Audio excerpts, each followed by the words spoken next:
आपने अक्सर अपने पेट से गुड़गुड़ की आवाज़ आते सुना होगा। क्या आप जानते हैं कि ये आवाज़ आती क्यों है?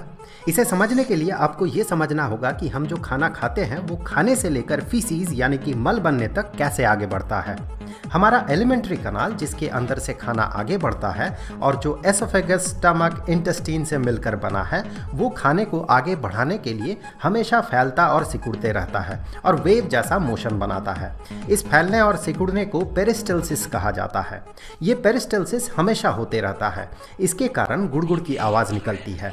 ये हमेशा होते रहता है, पर यह आवाज़ तब ज़्यादा आती है जब पेट खाली होता है।